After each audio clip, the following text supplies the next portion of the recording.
Just waiting again, the introduction's still going on. And in fact, there he is, Gordon Brown's going to speak now. So let's just listen to what he has to say. Can I say first of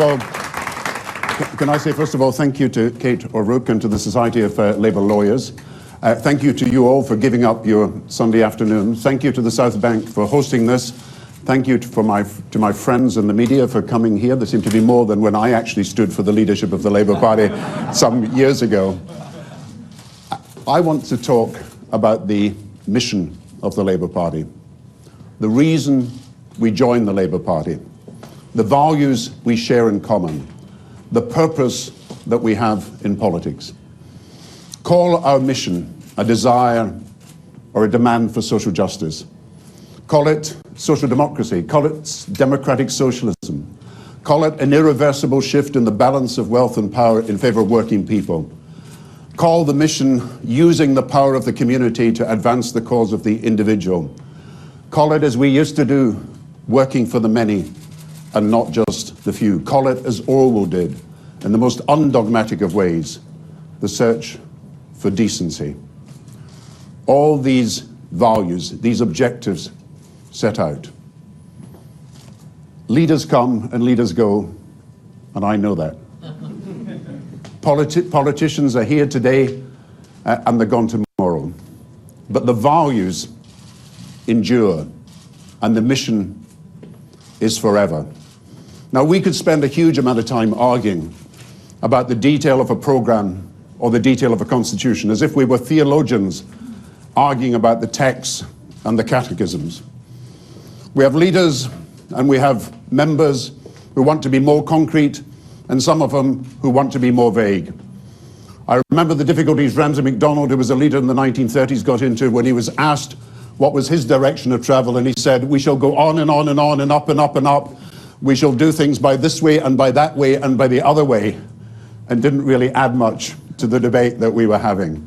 But you know, it comes down to one central thing. A socially just society where there is equality of opportunity and fairness of outcome. Equal opportunities for all, unfair privileges for no one. And that's why I'm in the Labour Party, and that's why I suspect that the many people here who are in the Labour Party joined the Labour Party in the first place. Not to support an individual policy, this or that. Not necessarily to support an individual personality, this or that. Not just to defeat your rivals and opponents, so there are very good reasons for defeating the Conservative enemy that we have. Not simply Labour as a party of conscience. Labour we join because of this fundamental belief. As R.H. Tawney said, the difference in British political democracy is not about different leaders, it's about different social objectives. As Harold Wilson said, we are a crusade or we are nothing. We cannot just be a party with a programme. We have got to be a movement with a soul. Now, the Conservatives wake up in the morning and revel in free markets. The Nationalists, they want to support independence. While they wake up in the morning dreaming of how they can achieve independence, we wake up in the morning thinking about how we can advance the cause of social justice. And that puts a particular responsibility on us.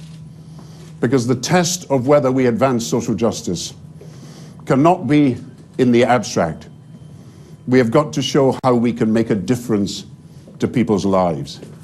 It is not simply the passion by which we pursue it, or the number of meetings or resolutions that we pass at meetings that is a test of our progress.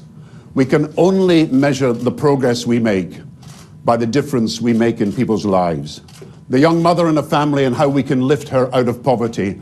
The pensioner who feels insecure and how we can give him or her dignity in retirement.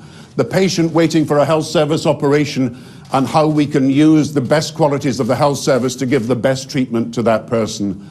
Most of all, perhaps the young kid who has been left out, is losing out, is being left behind, and how we can deliver the best opportunity in education and the best start of life. And I saw these needs and how they had to be met, and I saw them magnified in my last days as a member of Parliament. A woman who came to me who couldn't even afford the bus fare to go to the food bank that she needed to have the vital provisions for her child. A man who was told by the health service that he now had to pay for vital equipment when he himself was in desperate need of care with very little money. A worker told me how much her rights were being violated by being cheated out of the basic minimum wage. And that is the challenge that we meet as Labour Party members. How we can advance social justice is not an abstraction. It is a question of how we can immediately improve the conditions of the lives of people. And that means something else. It is not an abandonment of principles to seek power and to use that power in government. It is the realization of principles. If we believe that politics is about using the power of the community to advance the individual, then we cannot separate the ends, which are social justice, from the means, which is finding power and persuading people to vote for us to win elections to deliver that power. Power for its own sake is wrong. Power for the sake of others is a moral duty. We cannot deliver in government without power. We can deliver our principles only when we have power. In our DNA as Labour is this central truth that we need both to advance our objectives by talking about the need for social justice, and we need to find the means by winning power in government and by persuading people to do it. So when the Conservatives say that politics is the art of the possible, I say that's not enough. Politics is making the desirable possible. That's why we joined the Labour Party. But to make the desirable possible, we must also make the desirable popular, and we must make it electable. And that is the lesson that we're going to have to learn now. Now, I come here today just as people are about to receive the ballot papers. In fact, true to the prudence of the Labour Party, the ballot papers have gone out on Friday by second-class post and not first-class post, and they may arrive on Monday or perhaps Tuesday or Wednesday. And I'm here not asking for your vote and not as a candidate. I'm here, as I said to someone a few days ago, I'm too old to be a comeback kid.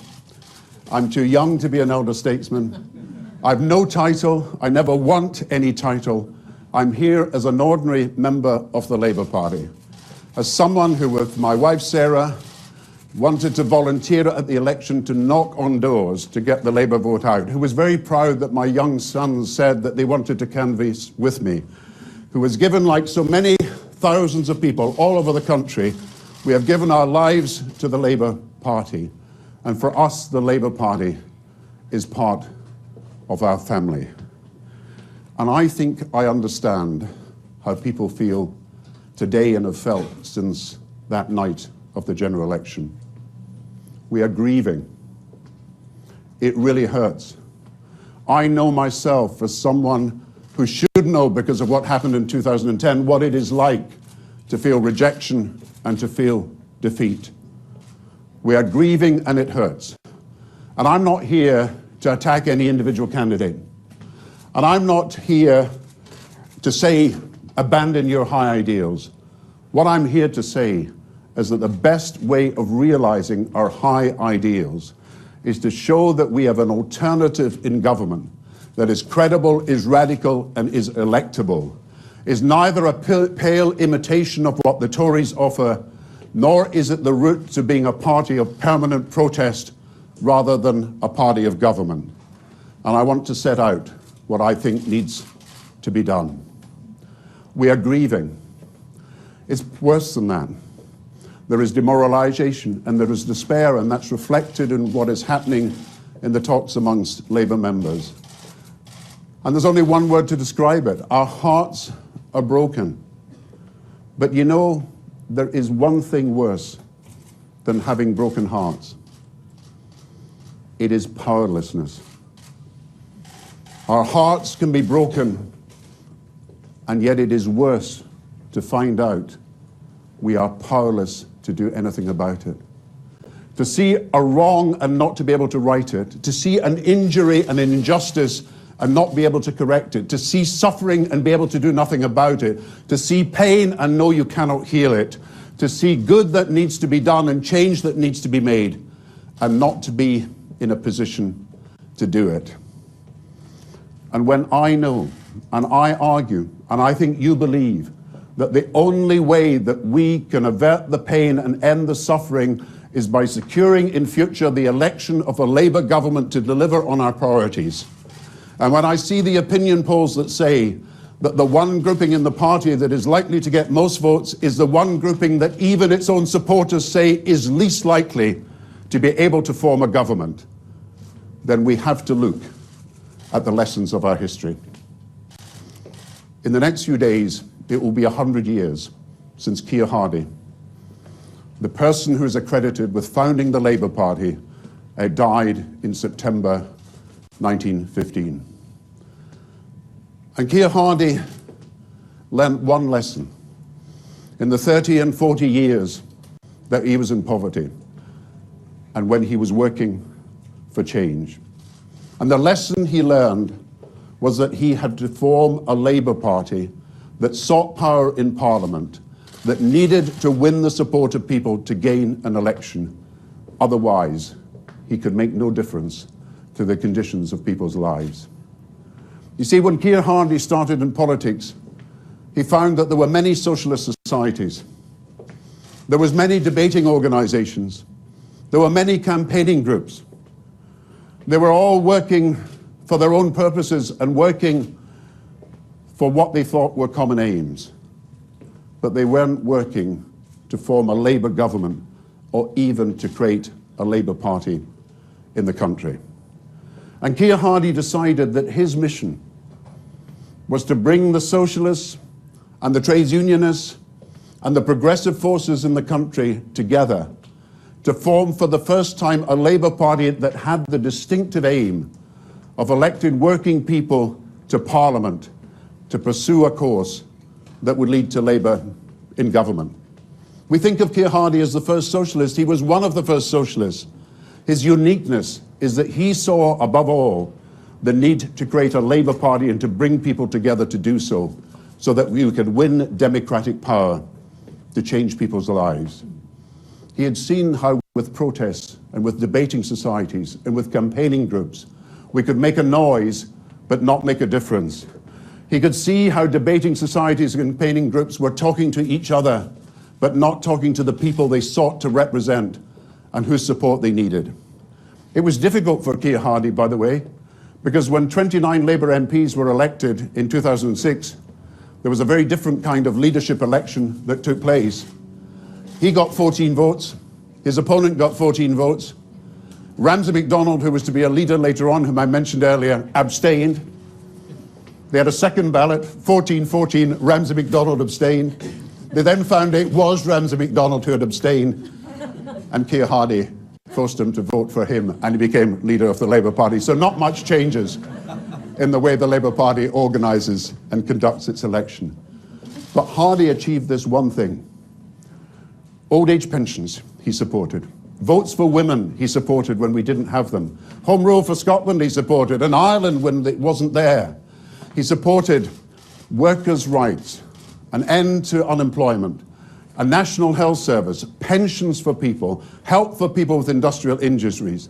And by creating a Labour Party that was able to do these things, and he made it electable, Labour was able to put its priorities into practice by forming a government. And why did Keir Hardie devote his life to simply creating this mechanism that was designed to get us into power? Because he saw it as a moral duty. Think of one of his colleagues who later became a member and then chairman of the Independent Labour Party, James Maxson, a Clydeside teacher, a socialist, the man who's accredited with taking the slums into Parliament and making the whole of Britain aware of the slum housing that existed. The man who was called the children's champion, a rebel, never formed any part of any government, always wanted the Labour Party to move faster. But what did he say? He said what Keir Hardie also said. In our makeup, he said, as Labour Party members, when we see something that is wrong, when we see something that has got to be corrected, there is an anger, there is a desire to change things. It is at the root of our belief that society has to change fundamentally to meet the needs of the people. But when we see something where someone is suffering, what part of us does not well up in pity and compassion and demand the immediate relief of that suffering that is being caused to that victim? The election of a Labour government to do what it can, even if it is inch by inch, to relieve the suffering of that person. And that was Maxton's aim, and that's why, for all the protests and for all the difficulties, he urged the election of a Labour government and made it his priority, even as a rebel, that we had to elect a Labour government to relieve the suffering that people had. And think of these words of Tony Blair, to use the power of the community to support and advance the interests and the cause of the individual. And think of the words of John Smith. John Smith, whom I knew well. Some of you here in London, I maybe shouldn't tell this story, but every time I was with John Smith and the Labour Party was using that great song, Jerusalem, at all of its rallies and meetings, and I would be standing next to John Smith, and it came to this verse that said, England's green and pleasant land. And he always sang it as Britain's green and pleasant land. I'm sorry for William Blake's great composition, and he did it. But what did John Smith say? And I was there.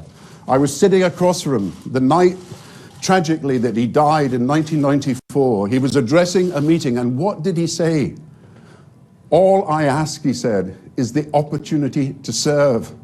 He didn't say, I want the opportunity to protest. He didn't say, I wanted the opportunity to make a song and dance about this policy or that policy. He said, I need and I want the opportunity to serve, to form a government, to take action to relieve the suffering that he described around him, to make a difference to society.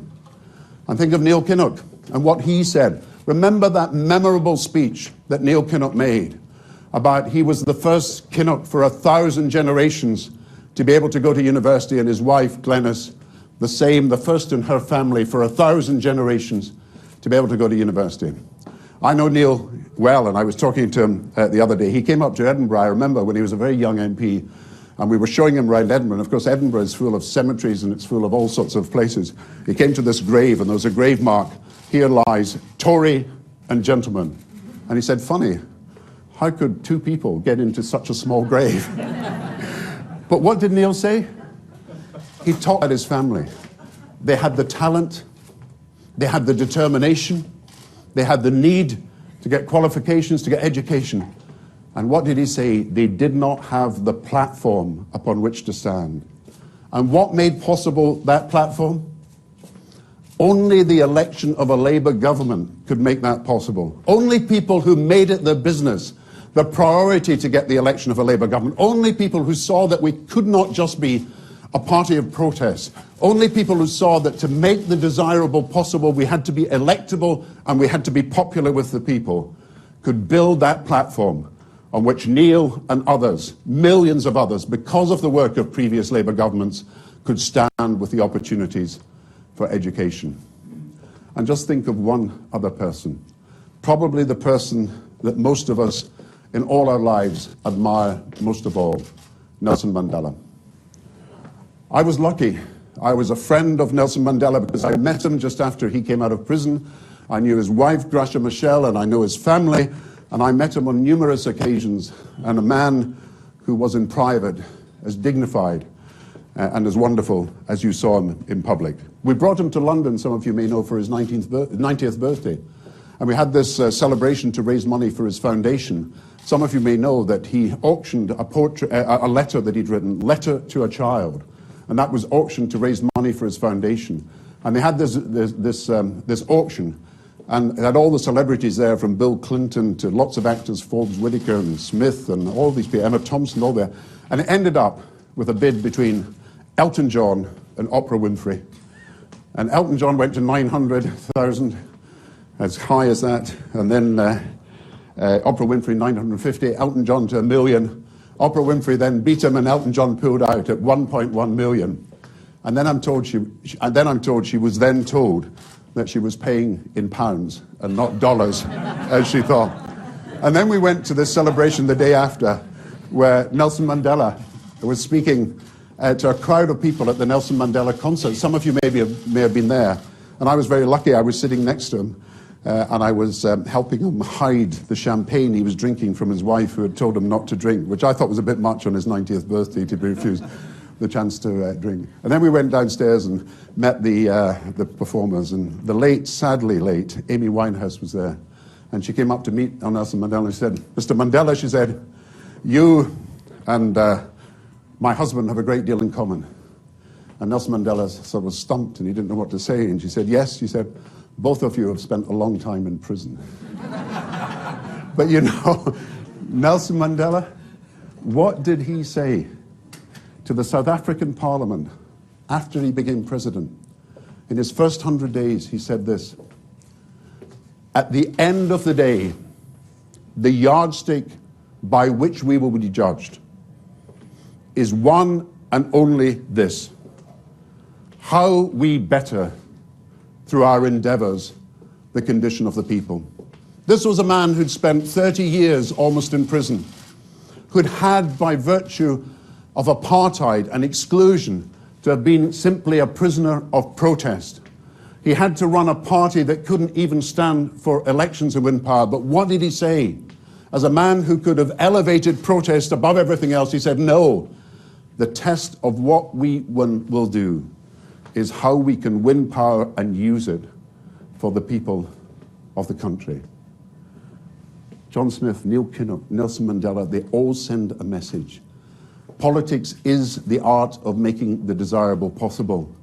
But to make the desirable possible, you have to be electable and you have to be popular.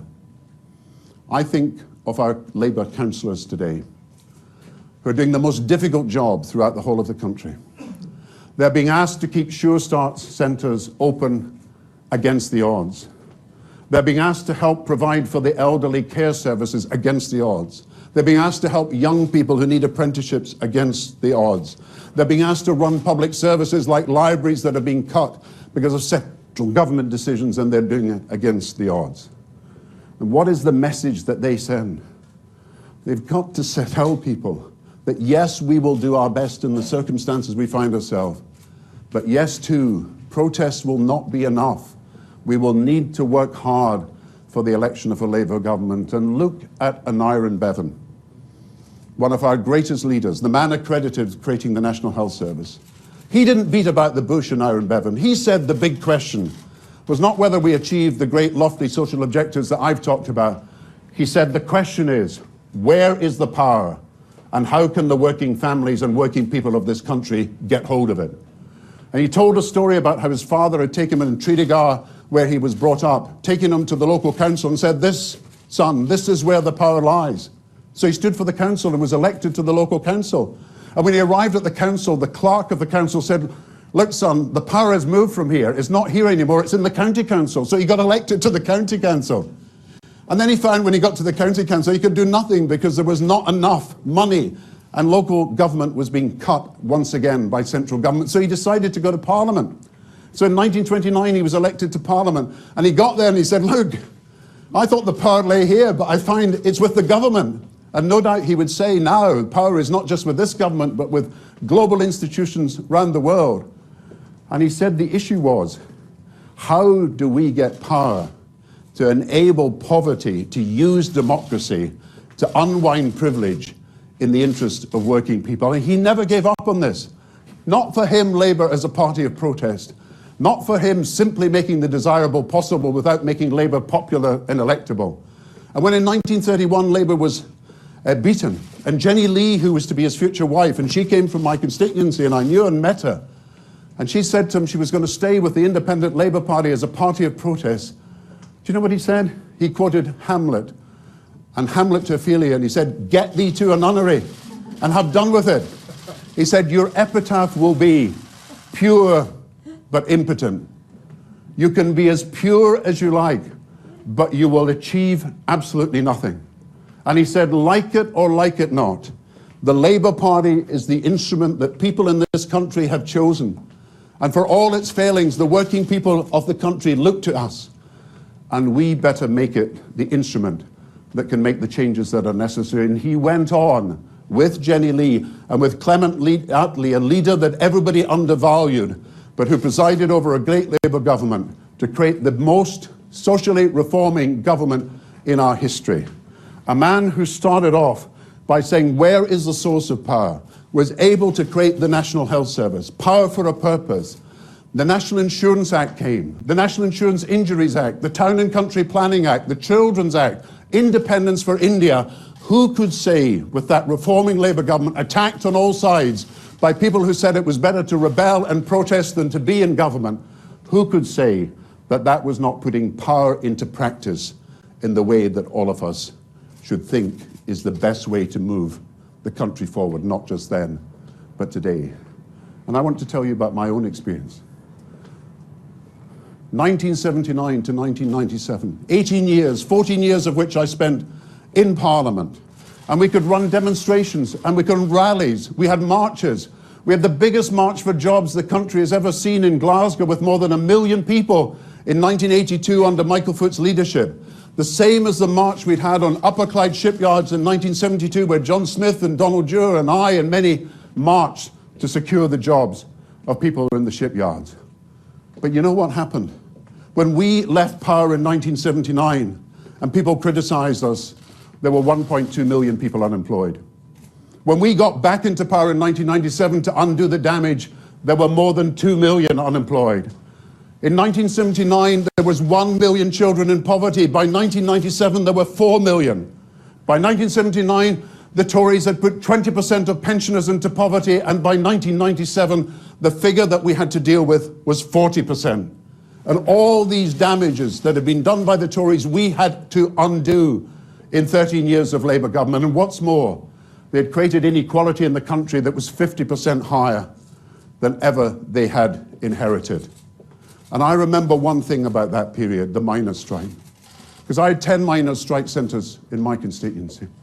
And I remember the suffering, because the Conservative government refused to allow even the children of the families of miners to get the benefits that were necessary for them to meet the demands of even basic food. And the relief of Social Security was transferred from the Social Security office to a soup kitchen. And when my local authority in Fife decided they would use the 1968 Social Work Act, which allowed them to relieve the distress of families and children, they were surcharged. And what these miners' families would have given then for a Labour government. So yes, in 1997 and afterwards, we made mistakes. We all make mistakes. It's human to make mistakes. But you know, the national minimum wage was not a mistake. Sure Start was not a mistake. The New Deal paid for by the utilities, £5 billion for 2 million young people to get jobs, was not a mistake. 30,000 nurses, 30,000 doctors, 80,000 nurses, 30,000 more teachers was not a mistake. Pensioners, winter allowance, free bus travel, free prescriptions, none of that was a mistake. And of course, rights for lesbian and gay community, the end of Section 28, which we did immediately, freedom of information, all the changes we brought about, devolution for Scotland, ending the role of aristocracy in the House of Lords, all these were not a mistake. And let me just say one other thing, that when we intervened to help families financially during the recession, when we took what are called Keynesian measures to prevent a recession becoming a depression, and spent money that was necessary to help businesses and help individuals and help mortgage holders, that was not a mistake either. And I say to you another thing, that when we managed in that recession, which was the worst since the 1930s, to have half the unemployment of the recessions of the 70s, 80s and 90s, half the business bankruptcies, we managed to have half the level of mortgage repossessions and more. That was not a mistake either. And it is not a mistake now. And it is not a mistake now. It is not a mistake now to want power. It is not a mistake now to do what is necessary to get back to power. And it is not a mistake to judge our advance as a party by the seriousness which we approach getting power. Nelson Mandela taught me one other thing. In his prison cell, Nelson Mandela was allowed very few possessions. And some of you may know just how bare that cell is if you've been there and seen it or seen the films of it. But he had one picture. He had a facsimile of a picture that is in the galleries here in London by an author, an artist called Frederick Watts, and it was called Hope. And the message of that picture was, even in hopeless situations like Mandela being in prison for 27 years, you have got to give people hope. It said you can survive for 40 days without water, without food, 8 days without water, 8 minutes without air. But they say you cannot survive for a second without hope. And what Nelson Mandela talked about, and that picture portrayed, is the need for us to give people hope about the future. Hope is not wishful thinking, saying, well, perhaps Labour may be elected. Hope is not optimism. Perhaps Labour can be elected. Hope is the realistic expectation that we will do everything in our power to secure that we return to power and be elected. And if we cannot give people hope, and if over these next few months, as things get worse as they will, the National Health Service under more pressure, workers' rights squeezed, the social charter at risk, the BBC or parts of it about to be privatised, young people finding that housing benefit, income tax credits, and grants and tuition fees are all being cut, and in many cases cut away entirely. If we cannot give people the realistic hope that we can do something about it, the realistic expectation that we are working hard and we've elected people who would ensure that there is a Labour government and will do their best to make that possible, then people will walk away from us and we will lose the support for many years. So it's obvious to me that the lessons of our history show that we have got to be a party that pursues the art of the desirable and not the possible. But to secure the desirable and to persuade people of it, we've got to be popular and electable and not simply be a party of protest. And so the question people may ask is this: well, why all the turmoil now? What is different about now from the years that have gone in the past? Why does it look as if Labour is in so much difficulty now, even worse than perhaps in the 1950s when we lost 3 elections, or the 1970s and 80s when eventually we lost 4 elections? Why is it that people sense Labour is in turmoil now? Of course it's partly because we lost an election that we expected to win. Of course it's also because we know that the Conservatives could be in power for 10 years. But you know, there is a bigger picture to this, and it's all over Europe, and it's across America as well. It's the insecurity that people feel when they see the changes that are being wrought in their lives as a result of what they sense is a runaway train, a process of global change and globalization that looks out of control and indeed uncontrollable. And it's making people insecure, it's making people uncertain, it is making people unmoored, it is making people angry, it is making people turn to alternatives in nationalism, in protectionism, in anti-immigrant isolationism, and in many forms of extremism. It's an attempt by many people to bring control back home. That's what the nationalist argument, of course, is, and the protectionists. They'll bring control back home. And you can see if the global movement of people, as we've seen in these last few months, is causing so much consternation. And then behind that is the global movement of services and goods and capital, where it used to be purely within national borders, or at least the majority of it in national borders. It's threatening people's jobs in competition with China and other countries. It's threatening people's livelihoods because wages are being squeezed by low-wage competition.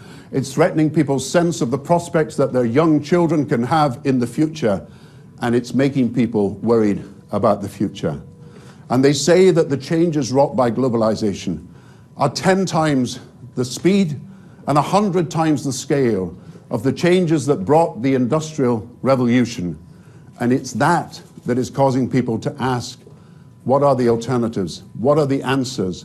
How can I look forward to a future when I see the scale of global competition, the huge changes wrought by technological advance, the threat to existing occupations, some of the jobs, boilermakers, clerks, secretaries going, parts of the work of radiologists, doctors, even lawyers, computerized and digitalized, jobs that we've never heard of by name, said to be the jobs of the future, like drone dispatcher, avatar assistant, robot polisher. These are the jobs that people are talking about for the future, and it's hardly surprising with these comical names that people are insecure about what the prospects for the children are.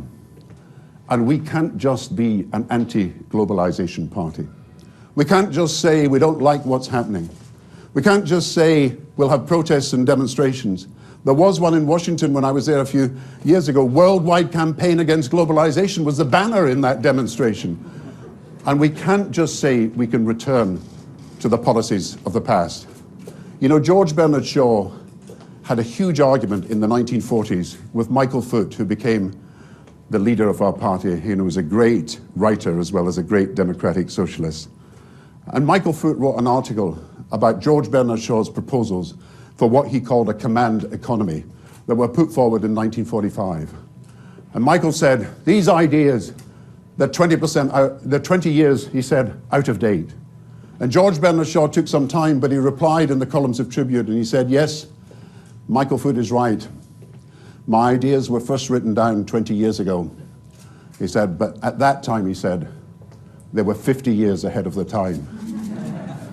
And if Michael Foot was flawed, the problem is this.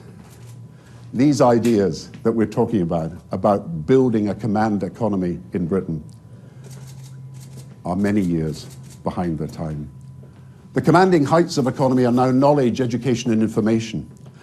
And if the commanding heights of finance, towering over people's lives, are a problem, they're a problem not just in Britain. They're a problem because the ownership and control of the finance that we're talking about is not just in Britain. It's in America, it's in Europe, it's in Japan, it's in Korea, it's in China. And the only way you can deal with these international forces, as I found during the global recession, when we had to have international coordinated action to underpin the world economy, is by global cooperation and by global alliances. And I just say to you this, if we're going to solve the problems of both the global economy, global finance, global climate change, if we're going to solve the problems of global inequality and poverty, we will need a level of global cooperation to match our national endeavors that is higher and at a far more sustained and advanced level than ever before. And I have to say that if our global alliances are going to be alliances with Hezbollah and Hamas and Hugo Chavez's Venezuela and Vladimir Putin's Russia, there is absolutely no chance of building a worldwide alliance that can deal with poverty and inequality and climate change and financial instability. And we've got to face up to that fact. And I'll say one other thing. What about Europe? We led the way. Britain. We should be proud. Progressives in Britain. We led the way in defeating totalitarianism and fascism and Nazism in the continent of Europe. We led the way in defeating anti-Semitism, and we led the way in defeating racism. And how can we say that for progressives, the best way of facing the future is to abandon cooperation with Europe, to leave our membership of the European Union, just at the time when our leadership is needed more than ever to fight protectionism and xenophobic isolationism and all the extremes of racism, discrimination and prejudice, whether it be against gays or against women or against children or against people who are disabled in this continent. And we have to face facts. If we want to make changes, we need alliances across the world. You know this, there has to be changes also in the way we think about our party. There's a great story told by my old friend, who's now dead, unfortunately, Frank McElhone, about trying to join the Labour Party in the 1970s. And Frank, who was a member in Glasgow, insisted that you had to have an interview with him in his office, in a place that was actually, strangely enough, called Frank's Bank. And before you paid your subscription and he took it, he would ask you a number of questions. And he would say, are you a member of the militant tendency? And the guy would be applying for membership, and he said, no. He said, are you a member of Workers' Action? The guy said, no. Are you a member of the International Socialists? He said, no. Are you a member of the International Marxist Group? He said, no. Are you a member of any fourth international group that's a socialist group in this country? And the guy would say, no. And Frank would say, well, why do you want to join the Labour Party? Now, I know that the problems of the past have been exitism and not entryism. But you know this. There is an issue that we've got to face up to. We cannot judge the success of being members of the party by the number of resolutions that are passed. It's by the numbers of people we recruit who used to be liberals or conservatives or non-aligned or nationalists who come to our doors. If we believe in the principles of fellowship and cooperation, if we're mounting a party that is organized for the future, then we have to be looking outwards and not looking inwards. We have to be reaching out to people beyond our ranks. We cannot allow ourselves to be in a debate just with ourselves and not with the people we need to persuade. We cannot, in the end, call ourselves a movement if a movement does not mean that we're reaching out, broadening, deepening, widening our support all the time. And I'll tell you this, as someone who has had some experience of fighting elections, the British people, most of them share the values that we would talk about at its most basic. They're not dogmatists, they're not doctrinaire, they're not ideologues, but the British people that I know, or the majority of people I know, they do feel the pain of others. They do believe in something bigger than just themselves and their own interests. They do. They cannot feast and be happy when other people are sad and hungry. They cannot be at ease when millions of people are ill at ease. They cannot be secure when they find millions of people insecure. They cannot feel comfortable when there are millions of people without comfort. And I believe we can persuade them that it's not anti-wealth to say that those with wealth should do more to help those who are not so wealthy. It's not anti-enterprise to say that those who have benefited from the skills in an enterprise should help those who have never had the chance to be enterprising. It's not anti-market to say that markets can only survive with values and markets need morals. And it's not anti-patriotic, and I think we can persuade them of this, that when the Conservatives seek to divide this country, English nationalism versus Scottish nationalism, North versus South, London versus the rest, middle class against what they call people who are scroungers, when the Conservatives try to divide this country, we can show that the Labour Party is the best party to unite it for the future. So there are 5 lessons I've learned from being in government and from my membership of the Labour Party. The first is this, and we should remember this as we vote.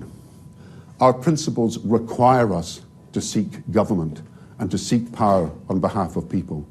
It's a principle of being in the Labour Party. It's part of our DNA that we not only want to pursue social justice, but we need to have before us the means by which we achieve it, and that requires us to elect a Labour government.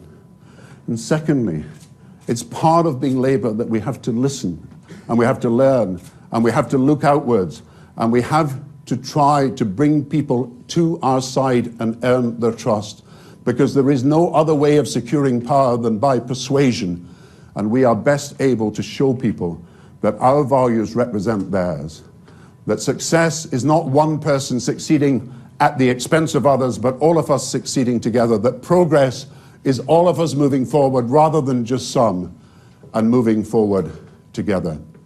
And I think the third thing we can show people is it's not enough just to be anti-globalization, anti-this, anti-that. People are angry, but they also want answers and they want alternatives.